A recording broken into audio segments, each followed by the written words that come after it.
The mic drop. All right, guys, this is your boy Big Mike back with another banger.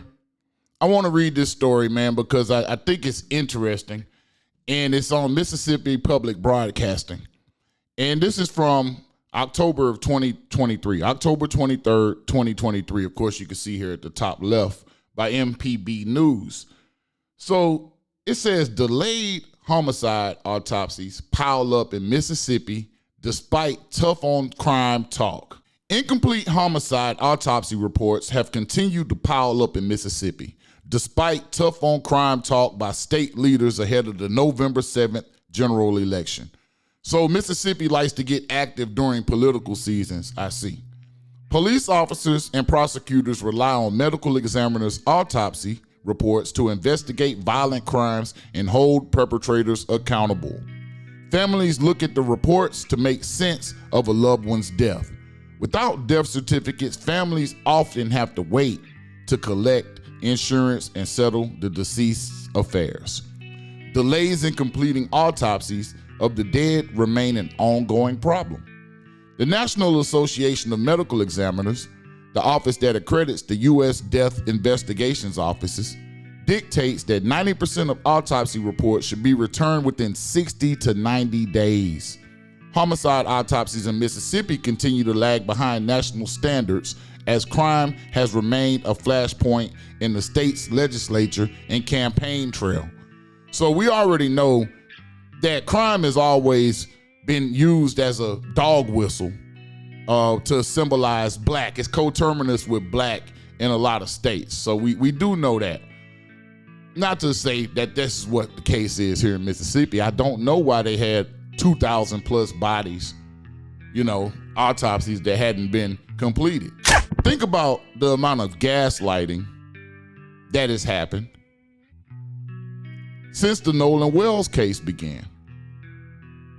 And the gaslighting they've thrown people in the mix, private citizens have been thrown in the mix, when really the whole purpose of Christine Wansley and Elmore Wansley calling Ben Crump was because they didn't have faith in the state of Mississippi. And with reports like this, you see what date it is, October 23rd, 2023. These people watch the news. These people probably read Mississippi Public Broadcasting. So how does this increase your confidence in the competence of the state, especially when it comes to your child's death? Do you want to wait 4 or 5 years? And we're going to see a video to where a man talks about a family waiting 4 years to receive a cause of death. So can you really blame these people for pushing? Republican Governor Tate Reeves, who is running for re-election, makes a point of his commitment to law enforcement in public speeches and on the campaign trail.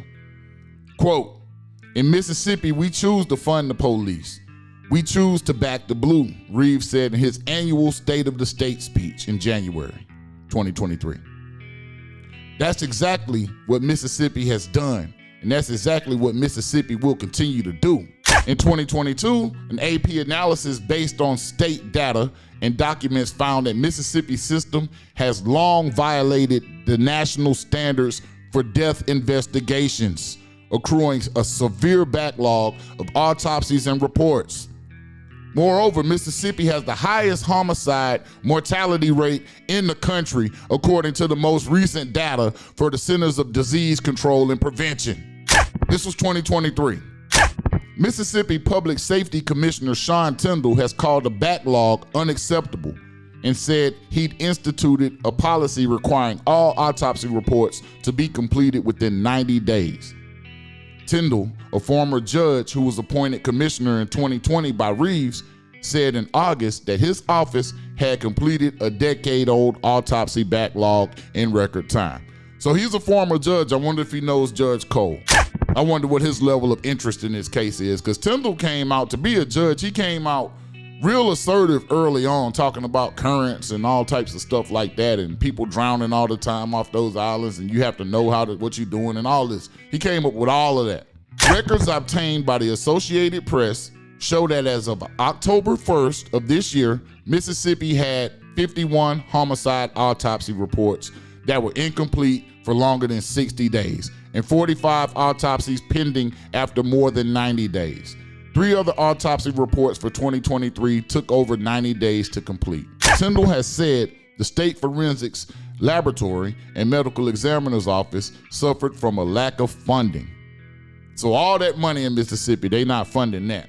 Jody Owens, district attorney for Hinds County, the largest county in Mississippi, said autopsy reports for homicide in his jurisdiction were still rarely done within a 90-day window. Quote, "That's just not where we are," the Democrat prosecutor said. "We are nowhere near 90 days. We have autopsies that have still been pending, sometimes for years." And I'm about to show you a video that proves that. All right, let's go.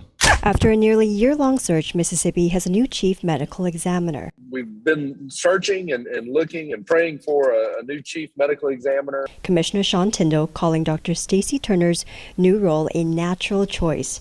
Dr. Turner is stepping into the role playing catch-up with 1,600 backlog autopsy reports. Ricky Shivers is the Yazoo County coroner and says he recently delivered the news of a family member's cause of death 4 years later. And the families were ecstatic, I guess the best way to describe it, to have received the autopsy finally. To help ease the load as local agencies, investigators, funeral homes, and families look for closure for cause and manner of death of loved ones, the Department of Public Safety has hired its first director, Christy Simmons. In years past, we would get verbal reports. The way the system's set up now, the pathologist is the one that completes the death certificate. And pathologists have been hired from out of state, Commissioner Tindall says. Dr. Turner replaces Mark Levon, who resigned after being placed on administrative leave earlier this year due to personnel issues. He is still finishing up his autopsy reports, Commissioner Tindall says, working on contract. It resolved itself, and he's been very gracious to come back and continue working on the files that he had when he was here. Prior, Dr. Turner served as interim chief medical examiner. And it is very disturbing to families that they have to wait that long, but as I tell them, there's just nothing else we can do. Our hands are tied. Hoping soon those waiting on autopsy reports give closure to the families. So Mississippi, you could say, in recent history, has had problems with autopsies and causes of death. So the simple fact that people are putting pressure on the parents of Nolan Wells for pursuing alternate means of finding out and getting answers, can you blame them? Is this a system that you should have faith in? And if you're a Mississippian, what are your thoughts on this? Very interesting. Next, we're going to talk about that Potter's Field with over 250 bodies in Mississippi. These people have no faith in the state. The state is putting itself in its own existence above its citizens. The people that make the state great, the people that pay taxes into the state. And the state is exalting itself above its own citizens. And it wants to protect that system. I think that makes it worse. Y'all keep fighting a good fight. I got your backs for as much as I could do, anything in my power. But you guys are fighting a good fight, and we're gonna finally unravel an antiquated social order. The mic drop.